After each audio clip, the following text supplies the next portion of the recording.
Benarkah ada nabi yang masih hidup hingga kini? Menurut ajaran Islam, memang ada 4 nabi yang masih diberi kesempatan untuk hidup. Berikut daftarnya. 1. Nabi Khidir.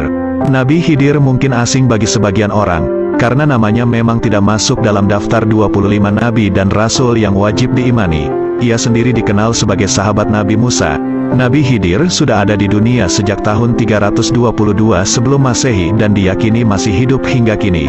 Dikatakan bahwa Nabi Khidir meminum Ainur Hayat atau mata air keabadian di bawah arahan Allah. Hal ini yang membuatnya berumur panjang. Adapun tugas yang diberikan Allah kepadanya, yakni memberikan petunjuk serta pelajaran mengenai hikmah kepada para wali Allah. 2. Nabi Isa. Menurut ajaran Islam, Nabi Isa dianggap masih hidup karena diangkat oleh Allah ke surga, tepatnya ketika ia hendak disalibkan. Adapun sosok yang ditangkap saat itu diketahui sebagai Yudas Iskariot, seorang murid Nabi Isa yang durhaka. Disebutkan bahwa Allah menggantikan Nabi Isa dengan Yudas, yang wajahnya dibuat mirip Nabi Isa.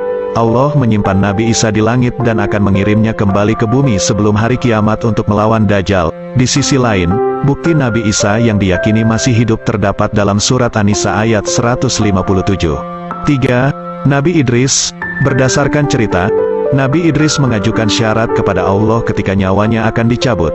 Ia meminta dibangkitkan kembali dan terjadilah. Ia merasakan kematian sebelum akhirnya Allah membangkitkannya lagi.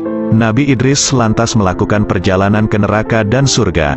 Ketika hendak pergi dari surga, ia meninggalkan alas kakinya di sebuah pohon di sana.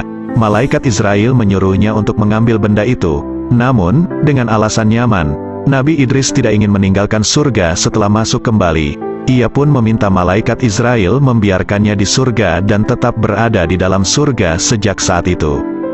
4. Nabi Ilyas. Nabi Ilyas menjadi nabi yang diyakini masih hidup hingga kini. Suatu hari, ia didatangi malaikat yang hendak menjemput nyawanya. Mengetahui hal itu, Nabi Ilyas merasa sedih hingga menangis karena jika meninggal, tak akan bisa lagi berzikir kepada Allah.